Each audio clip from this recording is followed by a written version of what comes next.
So, hello world. My name is Andrew. I live in Newtown, Connecticut, and there are lots and lots of cameras here. There's lots of news crews, and there is a lot to be said about being here now. And it's not always easy to say it in front of the cameras, and it's not always clear whether or not what needs to be said is being said to the cameras. So I wrote a piece last night and I posted it on Facebook last night, and it received a phenomenal response, and so I'm going to read it here on YouTube in hopes that more people will hear it and take something away. So, I've lived in Newtown all of my life. I graduated from Newtown High School in 2009. My phone number starts with 203. I have Nighthawks clothes, and so on. I did not know anyone in the school specifically, but that doesn't matter. It is a pretty close town. Everyone is affected, and I could have just as well known these kids when they grew up. They're just singing. There are news reporters all over our town. They ask a lot of questions. Some of them that I see are doing a very respectful job with constructive messages. Other times I feel that they are fishing for useless and gossipy details. These are the stories that I feel especially important to share. They're about living in Newtown, immediately after and long before this event. I'm 21. One of the things that reporters ask people my age is whether or not we knew the person who committed the act at Sandy Hook Elementary. I have not heard anyone answer yes. This was really not a known person. Yesterday, I remembered, however, that I do know who this person was. There was an individual in high school who I always saw and wondered about. This was Lanza. So far, whenever someone asked me whether I knew him, I would say, who cares, because I feel like I was being asked just to satisfy a gross curiosity. But now I'm realizing something. People are calling him a monster. The person that I remember was not a monster. He was an extremely shy and awkward kid who, as far as I know, had no one to call a friend. He wore tan dress pants that were too big, very skinny. He always had on a button-collared shirt. He rarely looked people in the eye. And he walked quickly through the halls, very close to the wall. If he happened to speak, it was in a hushed voice. His lips were usually pinched shut. He carried a briefcase instead of a backpack. I'm not aware of anyone who bullied him. I felt sympathy for him, and I tried to be nice when I could, but I never took any big steps to be a friend. I am not aware of anyone who really went out of their way to connect with this person. He had some favorite rooms, technology he liked, and other than that, he hurried through the school. That was it. The person I remember was a shy, nervous, and awkward kid, much different than what people are calling him now. Maybe the conversation could be different. If, when we were in high school, more people had thought about Adam and realized that this was someone who needed connection or someone who might have had a problem, then maybe things could have been different. Maybe we could have helped him or understood him, and maybe if we had, we would all be okay.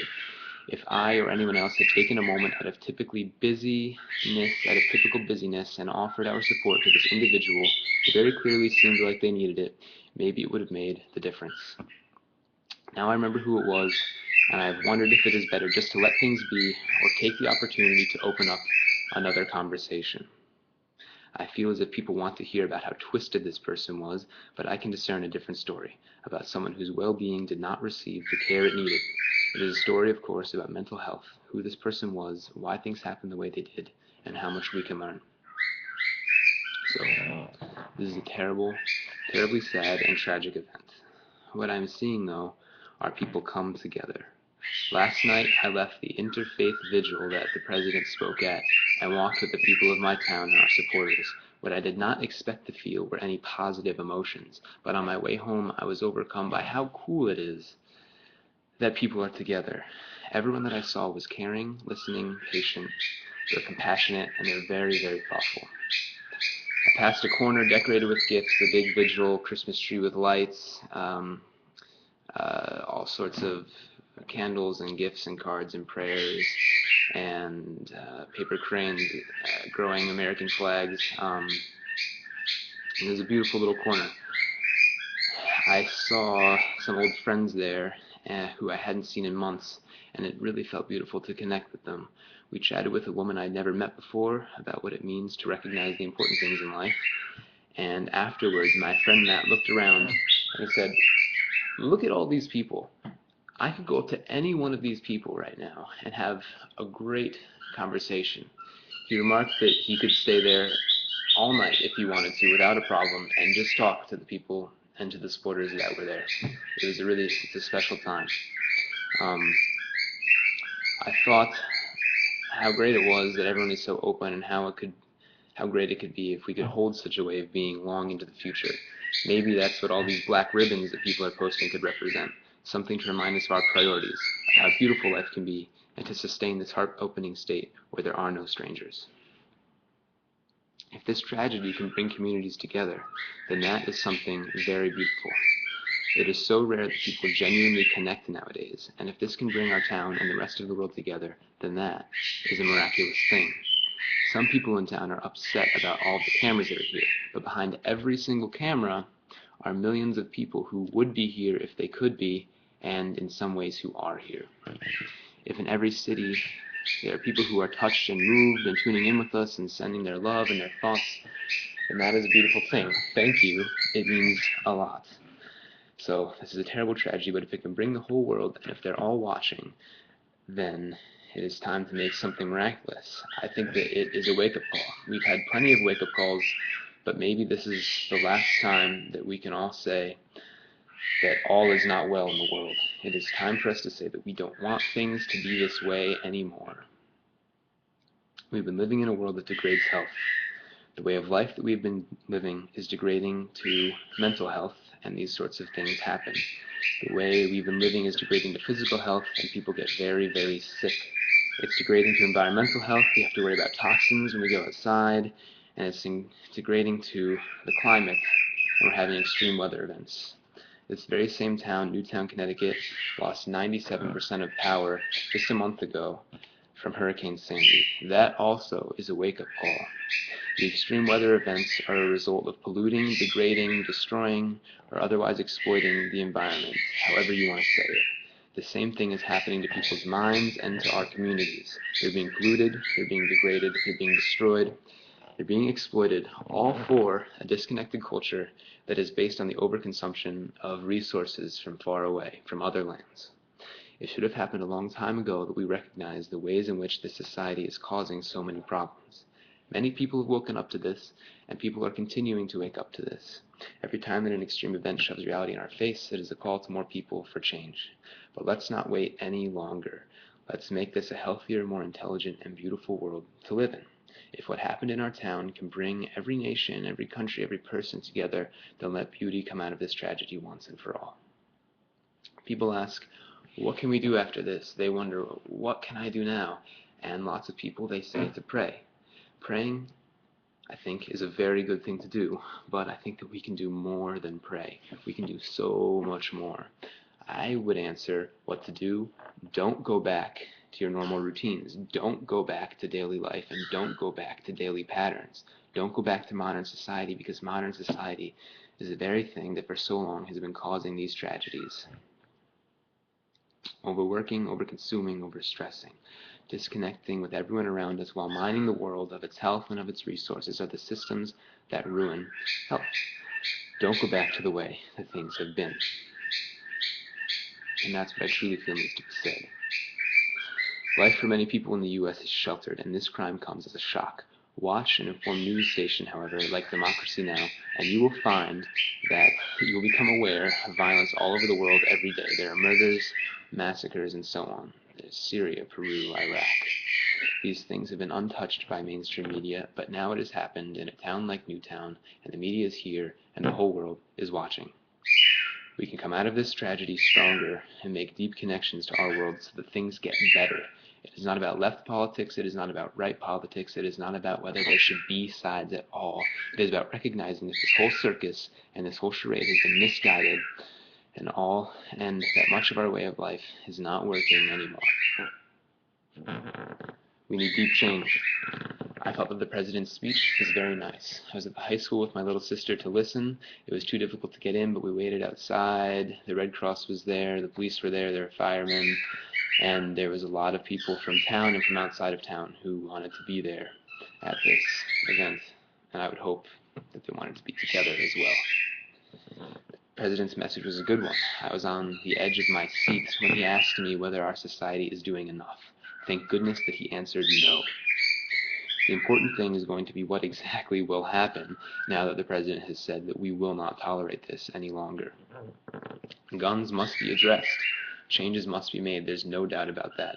The single greatest impact, as far as I'm concerned, though, to curb violence is to seek the systematic causes of our problems. What is truly causing extreme violence? The way that I've been looking at it is to ask, if it had been more difficult to obtain guns and ammunition, or if it had been more difficult for gun manufacturers to make guns and ammunition, would what have happened at Sandy Hook Elementary School still have happened? The answer is very likely no, that the killing would not have happened if it was more difficult to get guns, and it's very likely the tragedy would not have occurred. However, there is another question, and that is, would making it more difficult to get guns would making it more difficult to obtain weapons and ammunition have prevented Adam Lanza from suffering from the problems that he suffered from? Would it have prevented him from doing something terrible at another time in his life? The answer, again, is no. Stricter gun control would not have stopped Adam Lanza from being the person that he was. It would not have helped his problems, it would not have helped his family, and it would not have stopped him from doing something tragic in some other way, necessarily. So, to those who want to tackle gun issues, I will not stand in your way. However, I fully believe that there are deeper and more fundamental questions that need our action. So how can people help? The question is, how can we keep people well? What in our world causes people to be more likely to commit a violent crime? Is our way of life working, and how can we make things better? That is where I am inspired and feel drawn to focus my efforts and my skills. From consumers to producers. It is not an easy thing to convince people that growing food at home can be the antidote to these sorts of tragedies. It is not always easy to draw the connection between an act of violence and disasters like a devastating hurricane. It is important to do so, however, and I often try. Metaphorically, of course, it can be said that the Western way of life pollutes the earth just like it is polluting people's bodies and people's minds. But that is more than a metaphor.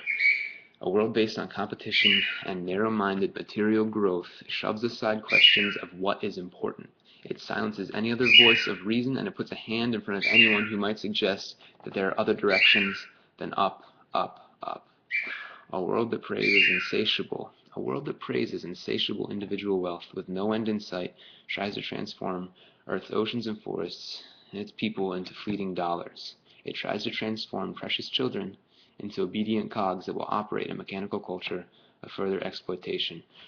Growth at any cost is a goal that draws the beauty and purpose out of the things around us, even ourselves. At its core, modern culture is a system of degradation and exploitation. So it is no law or adjustment that needs to be made, but deep, deep changes. We need to restore the world. We need to restore our communities. We need to restore our bodies, our environments, our minds. We need to transition to a way of life that does not depend on extraction, but produces health in people and in places. If we are to no longer tolerate violence, then we must re-steer the systems of this culture to ones that not depend on violence. And if that doesn't make sense, an example is forcing indigenous communities off of their land, oftentimes violently, in order to obtain coal or oil or some other resource that our world needs. That is how our world is based on violence. One example. Let the victims' lives be remembered for something wonderful. Let this be the last tragedy that brings the world together and say, we do not want things to be this way anymore. Culture must adopt a new purpose that invests the same passion and energy into well-being as it has done into profits. How? This is a big and beautiful thing to say, and it seems far out. I know that, but nothing is impossible, especially not with a good plan. So, what does it mean to regenerate a society? What does it mean to have a culture based on regeneration? Well, there are many examples. One example that I've been working on with other people in town, friends, and colleagues alike, is of a sustainability park. We've called it a lot of different things. We've called it a community farm. It started as a community orchard, but the vision now is of a sustainability park. To picture it, imagine any good outdoor park that you've been to, but replace ornamental plants with ones that grow delicious fruit throughout the year. Picture native plants full of flowers that attract wildlife. There's a vegetable field that classes can take field trips to visit, and which sends food actually to the cafeterias. Families can come picnic in a place like this. They can harvest apples and chestnuts in the fall. After school, it's a safe place for the walkers to meet and enjoy ripe berries and fragrant plants along the way. The walkers is a phenomenon in our school where 7th and 8th graders cross the streets to the center of town. There's a parking lot there. There's some shops, but they're always kicked out. It's a really special thing. They're all together. They're all their own age. It's a fond memory, but there's friction in town because of it. It causes traffic, and it's not entirely safe. These kids, they walk together. But we can connect all the schools with trails to a site like this. The schools are all in a circle, the 5 public schools, and if there were a site somewhere in the middle that could be zoned agricultural and do this, then we could have safe walking trails with cool berries and things all along the way. To continue the vision, there would be signage at the park, plaques, and a map that explains everything going on. It can show people how to do these things at home and how to use these plants in their life. There can be places to play in clearings as a group, frisbee sports, any sort of ball game, or there's quiet corners where people can be alone or with a close friend and play on a swing or be in the shade. New skills, new hobbies are all accessible to people. The kids I know in town who got into bad habits and into drugs were all people who had extra time and extra money, but nowhere to use it or to spend it. Video games lost their appeal and they turned to bad substances. I really believe that if there were enjoyable alternatives, that they could have had another direction. So that's the vision. There's a stage. Domestic animals, art, whatever people want to have in the park is there. We have a lot of plans to do this. We're getting various sites ironed out if we can use them or not. And there's a big visioning process. I have a big list of things, but I don't need to read them on here. All sorts of, interesting bike shares, natural swimming schools, picnic spaces, arbors full of things. There can be wildlife habitat, programming, fall cider festivals, pedal-powered things, glass houses, geodomes, corn maze. It all depends on the site and depends on support and funding. So that's how you transition from a culture of degradation to a culture of restoration. This is an example of a project that can help turn the focus from profits to well-being and health, and that is the message that I have to share with you. I'll post things below if you want more information. So thank you. Thank you.